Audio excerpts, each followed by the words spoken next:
Good morning to all of you students. मी गोपाल तायडे, इयत्ता 10वीच्या सर्व विद्यार्थ्यांचं वर्ल्ड हेरिटेज जागतिक वारसा स्थळ या पाठामध्ये आपल्या सर्वांचं मनपूर्वक स्वागत करतो. विद्यार्थी मित्रांनो, आपल्या सर्वांना माहीतच आहे की या संपूर्ण विश्वात अशी काही ठिकाणं आहेत की ज्यांना आपण एक जागतिक वारसा म्हणून जपलेला आहे. या जागतिक वारसा स्थळांमध्ये नैसर्गिक तसेच आधुनिक मानवनिर्मित कलांचा सुद्धा समावेश होतो. जसे की अरण्ये, सरोवरे, काही स्मारके आहेत, तसेच काही इमारतींचा पण यामध्ये समावेश होतो. त्यामुळे अशी जी ठिकाणं असतात ती ठिकाणं जागतिक वारसा म्हणून युनेस्को जी आहे ती युनेस्को त्यांना संरक्षित करत असते की ज्यामुळे या ठिकाणांची नैसर्गिक सुंदरता व कला टिकून राहील.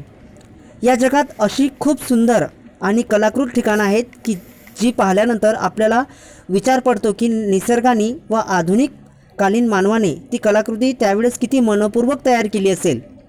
या पाठात आपण या जागतिक वारसा स्थळांचा इतिहास पाहणार आहोत. तसेच जागतिक वारसा समिती म्हणजेच द वर्ल्ड हेरिटेज कमिटी कशा प्रकारे काम करते, वारसा स्थळांचे प्रकार व जागतिक वारसा स्थळ कशा प्रकारे या सगळ्या ठिकाणांचं संरक्षण करते याविषयी आपण माहिती पाहणार आहोत. सोबतच आपण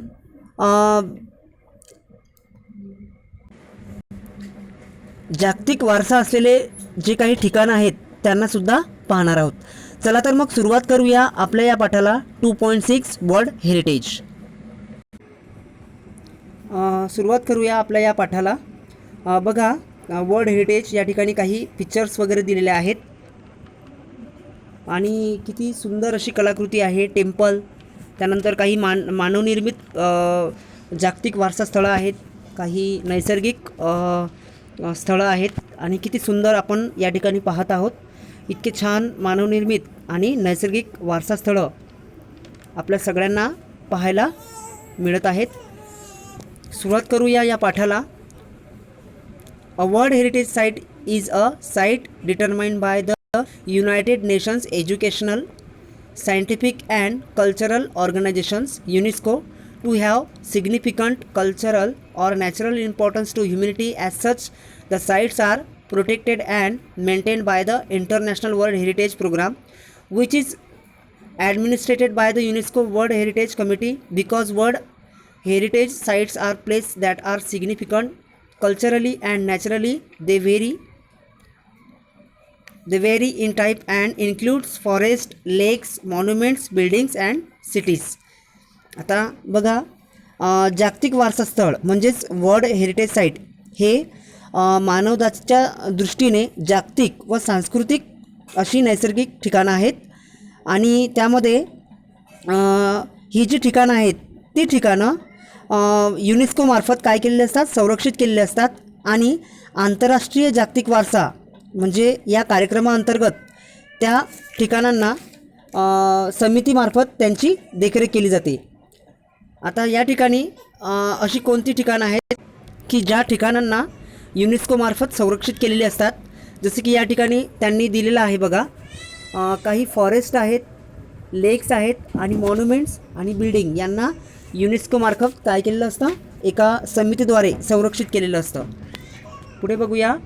World heritage sites can also be combination of both cultural and natural areas. For example, Mount Angshan in China is a site with significance to human culture because it played a role of historical Chinese art and literature. The mountain is also significant because of its physical landscape characteristics. आता बघा, या ठिकाणी त्यांनी जागतिक वारसा स्थळांमध्ये सांस्कृतिक व नैसर्गिक अशा दोन्हीही गोष्टींचा संयोग झालेला असू शकतो. उदाहरणार्थ त्यांनी चीनमधील माउंट हंक्शन हे ठिकाण सांस्कृतिकदृष्ट्या महत्त्वाचे आहे कारण ऐतिहासिक काळात चीनी कला आणि साहित्यामध्ये त्यांचा उल्लेखनीय भूमिका होती आणि भौगोलिक स्थळ सौंदर्याच्या दृष्टीने हा पर्वत खूप वैशिष्ट्यपूर्ण आहे. आता आपण बघणार आहोत history of world heritage sites म्हणजेच जागतिक वारसा स्थळांचा इतिहास.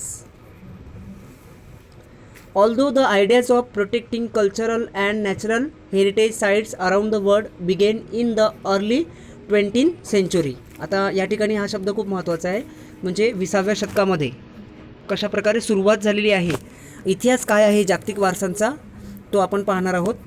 20th century monuments for its actual creations was not until the 1950s in 1954. तुम्ही हे जे महत्त्वाचे शब्द आहेत म्हणजे जे वर्ष दिलेले आहेत त्या वर्षांना तुम्ही फक्त मेन्शन ठेवा. Egypt started plans to build the Aswan High Dam to collect and control water from the Nile River. The initial plan for the dam's construction would have flooded the valley containing the Abu Simbel temples and scores of ancient Egyptian artifacts. आता बघा या ठिकाणी जगभरातील सांस्कृतिक आणि नैसर्गिक वारसा स्थळांचं संरक्षण करण्याची कल्पना 20व्या शतकाच्या सुरुवातीला अस्तित्वात आली. मात्र 1950 सालापर्यंत ती प्रत्यक्षात यायला चालना मिळाली नव्हती आणि त्यानंतर 1954मध्ये म्हणजेच इजिप्तची जी नाईल नदी आहे त्या नाईल नदीचे जे पाणी आहे ते नियंत्रित करण्यासाठी किंवा मग अडवण्यासाठी ॲस्वान हाय धरण बांधण्याची योजना आखली. धरण बांधण्याच्या मूळ योजनेमुळे अबू सिम्बलचं जे मंदिर आहे आणि इतर जे प्राचीन इजिप्शियन्स कलाकृती स्थित होती ती सगळी पाण्याखाली जाणार होती. पुढे बघा. To protect the temples and artifacts UNESCO launch and international campaign in 1959 that called for the dismantling and movement of the temples to higher ground. The project cost an estimated $18 million, 40 million of which came from 50 different countries.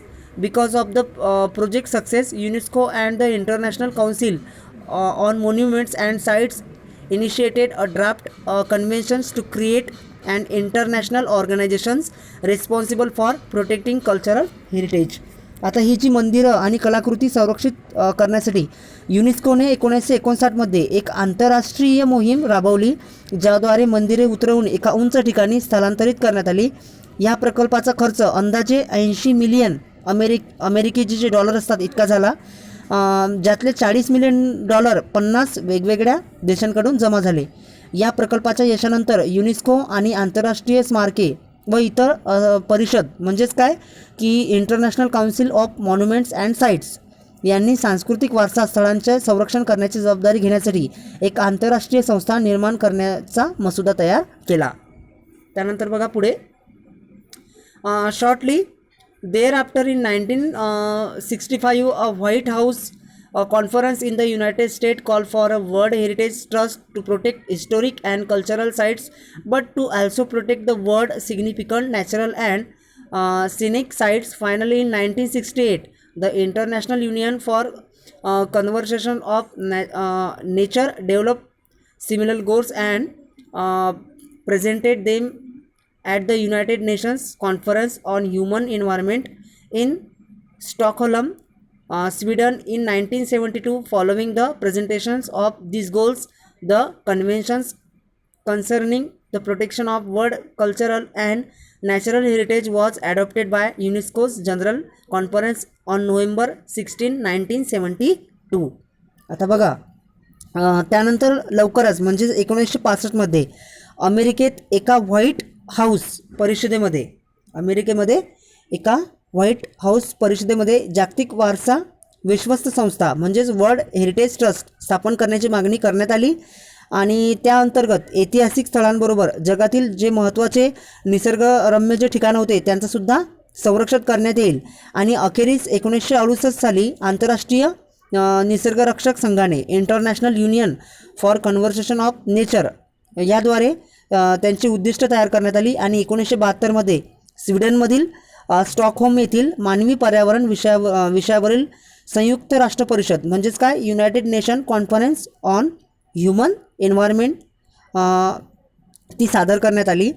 आणि या उद्दिष्टाद्वारे याचं सादरीकरण झाल्यानंतर युनेस्कोच्या सर्वसाधारण परिषदेने 16 November 1972 तुम्ही date वगैरे लक्षात ठेवा 16 नोव्हेंबर 1972 या दिवशी हे बघा या ठिकाणी मी अंडरलाईन करून देतो 16 नोव्हेंबर 1972, 16 नोव्हेंबर 1982. ओके.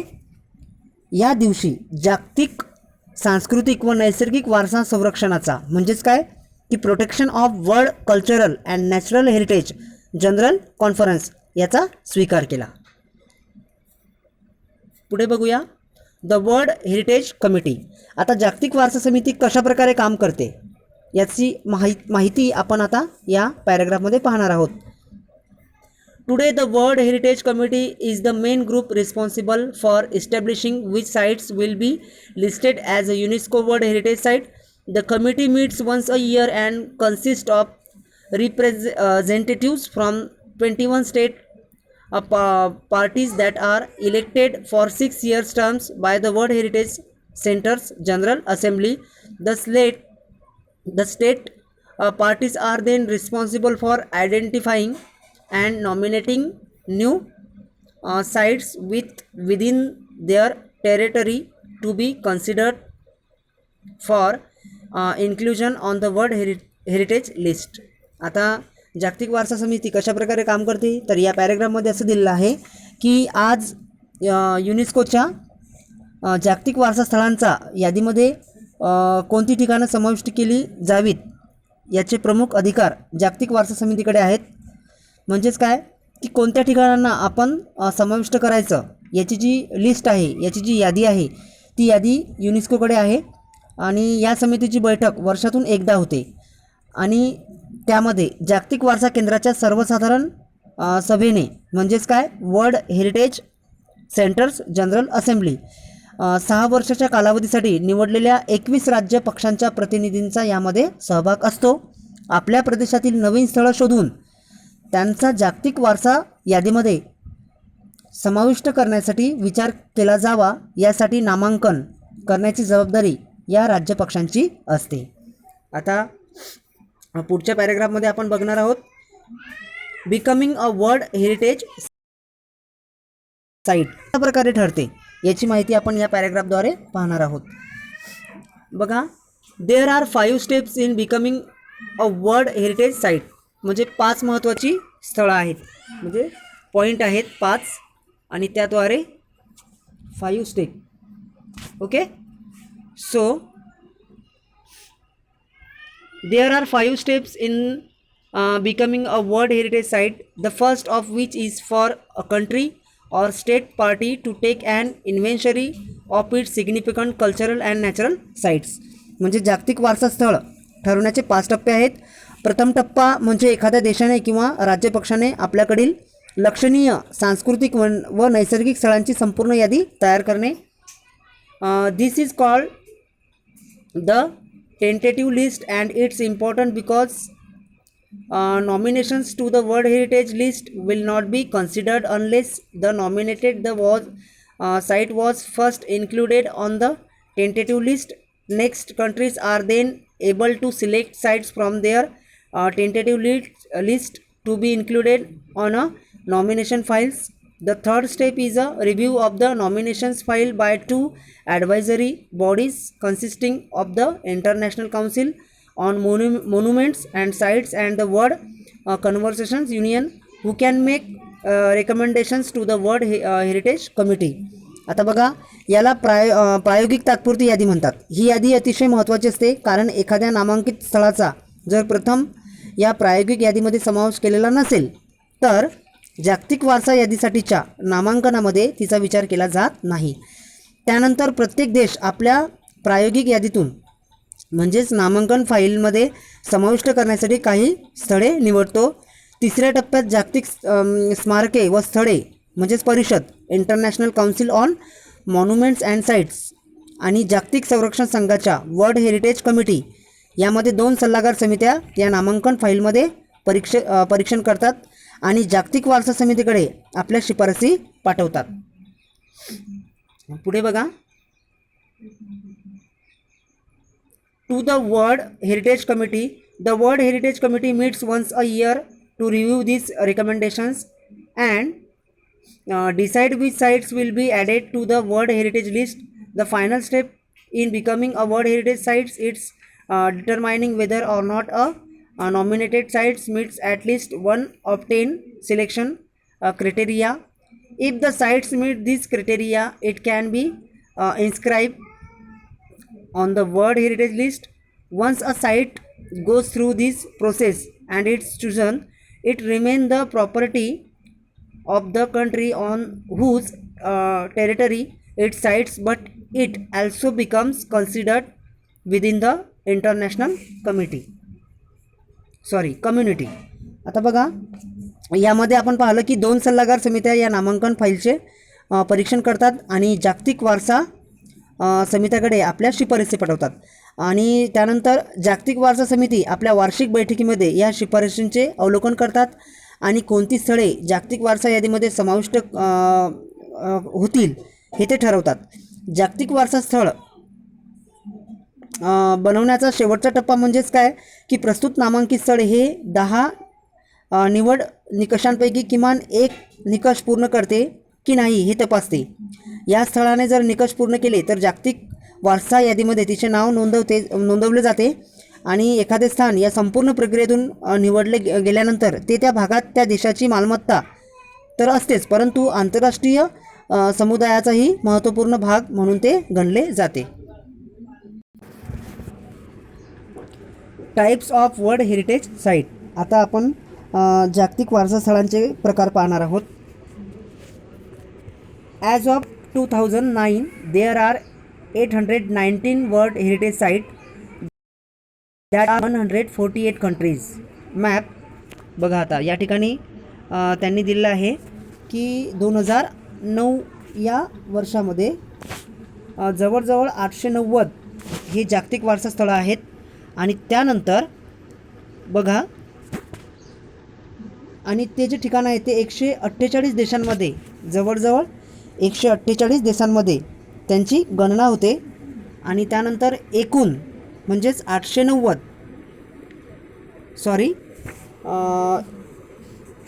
पुढे दिलेलं आहे की 689 of these sites are cultural and includes places like the Sydney Opera House in Australia and the historic center of Vienna in Australia.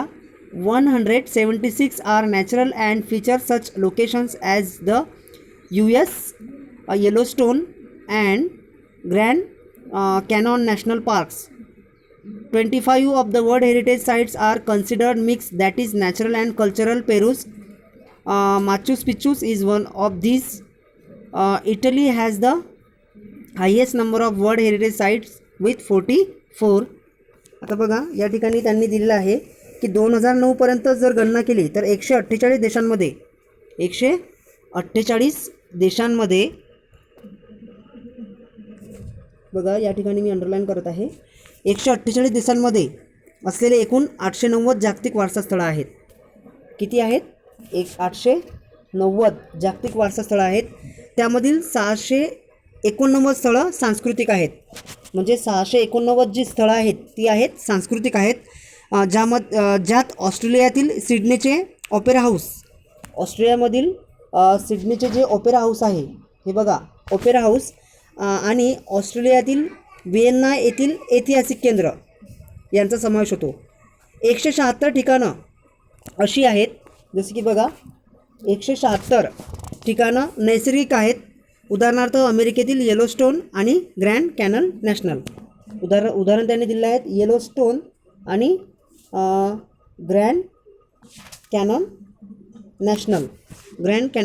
National parks. जागतिक वारसा स्थळांपैकी 25 ठिकाणं अशी आहेत की जी संमिश्र आहेत. बघा, 25 ठिकाणं अशी आहेत की जी काय आहेत? संमिश्र आहेत. जसे की उदाहरण त्यांनी दिलेलं आहे पेरूचं माचू पिच्चू. बघा, या ठिकाणी माचू पिच्चू, ओके, हे त्यापैकी एक आहे. इटलीमध्ये सर्वाधिक म्हणजेच 44 जागतिक वारसा स्थळं आहेत. बघा, इथं खूप महत्त्वाची माहिती दिली आहेत की इटलीमध्ये सर्वात जास्त म्हणजेच किती? 44 हे जागतिक वारसा स्थळं आहेत. पुढे बघा, विथ 44 इंडिया हॅज 36. आता बघा, भारतामध्ये किती आहेत? भारतामध्ये 36 जागतिक वारसा स्थळं आहेत आणि ज्यामध्ये 28 जे आहेत 28 are natural and 28 cultural and 7 natural, 1 mix. म्हणजे 28 स्थळं जी आहेत ती सांस्कृतिक आहेत आणि 7 हे नैसर्गिक आहेत. ओके, भारतात 36 आहेत, 28 सांस्कृतिक, 7 नैसर्गिक आणि एक मिश्र स्थळ आहे. ओके, सो पुढे बघा.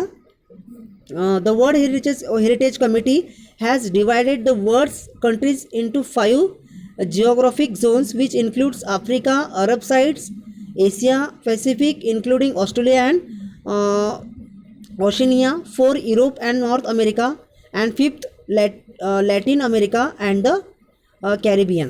आता बघा, त्यांनी असं दिलं आहे की जागतिक देशांची 5 भौगोलिक प्रदेशांमध्ये विभागणी केलेली आहे. एक आहे आफ्रिका, बघा या ठिकाणी मी टिक करून देतो तुम्हाला. एक आहे आफ्रिका, त्यानंतर अरब राष्ट्र आहेत, त्यानंतर नंबर 3 आहेत अरब पॅसिफिक, आशिया पॅसिफिक, ऑस्ट्रेलिया आणि ओशियन सहित. त्यानंतर नंबर 4 आहे या ठिकाणी युरोप आणि नंबर 5 आहे लॅटिन अमेरिका व कॅरेबियन. आता पुढच्या पॅरेग्राफमध्ये आपण पाहणार आहोत world heritage sites in danger. आता धोक्यात कोणती कोणती जागतिक वारसा स्थळं आहेत या ठिकाणी त्यांचा उल्लेख केलेला आहे. Like many natural and historic cultural sites around the world, many world heritage sites are in danger of being destroyed or lost due to war, poachings, natural disaster and earthquake, uncontrolled urbanizations, heavy tourist traffic and environmental factors like air pollutions and acid rain. आता बघा यामध्ये दिलं आहे की जगभरातील कित्येक नैसर्गिक व ऐतिहासिक सांस्कृतिक स्थानांप्रमाणे अनेक जागतिक वारसा स्थळांचा आज धोका निर्माण झाला आहे. आणि हा धोका कशामुळे तयार झालेला आहे? जसं की युद्ध आहेत, अतिक्रमण आहे, भूकंपासारख्या नैसर्गिक आपत्ती किंवा अफाट शहरीकरण, पर्यटकांचे प्रचंड लोंढे आणि हवेचे प्रदूषण जसे की ॲसिड रेन म्हणजेच आम्लवर्षा यासारखे पर्यावरणीय घटक यामुळे ती नष्ट होण्याच्या मार्गावर आहेत. जसे की तुम्हाला प्रश्न विचारू शकतात की नष्ट होण्याच्या मार्गावरती का आहेत? कारण की त्यांनी इथं दिले आहेत, जसे की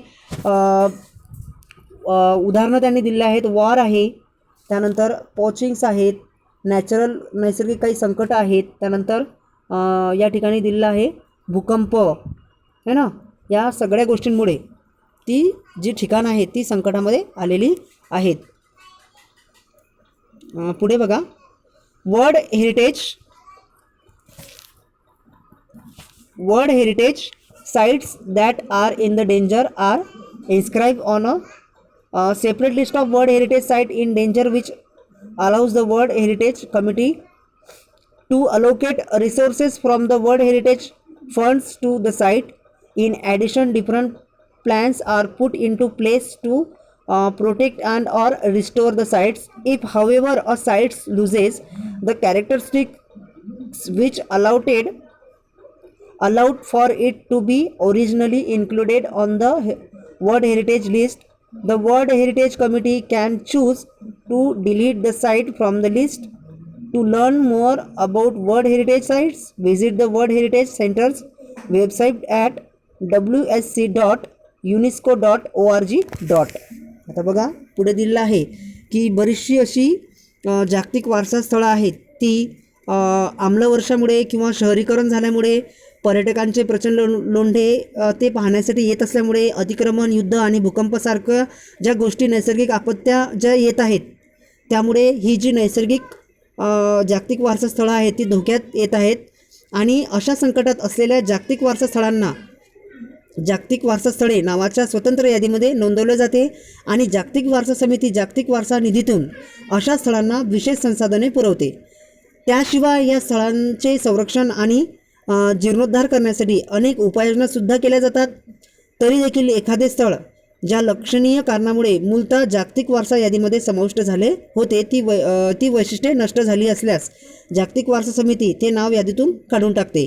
जागतिक वारसा स्थळांविषयी आपल्याला जर अधिक माहिती मिळवायची असेल तर जागतिक वारसा केंद्राच्या म्हणजेच की wsc.unesco.org या संकेतस्थळाला तुम्ही भेट द्या असं लेखकाने सांगितलेलं आहे. तर विद्यार्थी मित्रांनो, या पाठामध्ये काही जसे की डार्क केलेले महत्त्वपूर्ण शब्द आहेत, त्या शब्दांचे मीनिंग एकदा मी तुम्हाला सांगून देतो. बघा, सुरुवातपासून बघूया आपण. काही शब्द दिलेले आहेत, त्या शब्दांचे मीनिंग आपण एकदा पाहणार आहोत.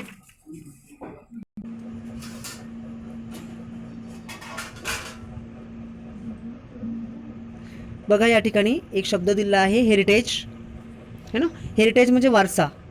ओके. त्यानंतर दिलेलं आहे कॅरेक्टरिस्टिक्स, म्हणजेच काय, वैशिष्ट्ये. पुढे बघूया आपण. Art facts. या ठिकाणी आर्ट फॅक्ट्स म्हणजेच काय, की कौशल्याने तयार केलेल्या शोभेच्या वस्तू. स्कोर्स ऑफ म्हणजेच असंख्य. डिसमॅन्टलिंग म्हणजेच सुटे करणे किंवा या ठिकाणी अर्थ असा आहे उतरवणे. बघा, आणखी एक दिलेलं आहे इनिशिएटेड, म्हणजेच काय, सुरुवात करणे. पुढे बघा, या साईडला इन्व्हेंटरी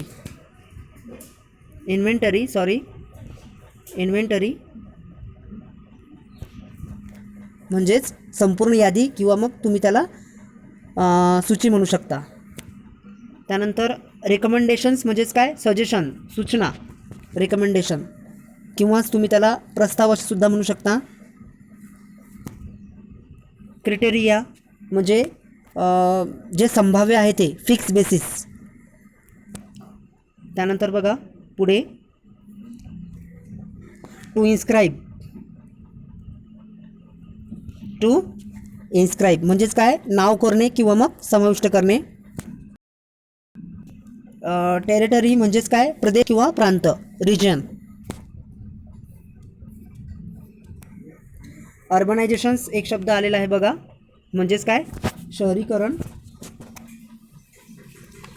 आणि त्यानंतर सगळ्यात शेवटचा जो शब्द आहे तो आहे अलोकेट, म्हणजेच काय, वाटून देणे.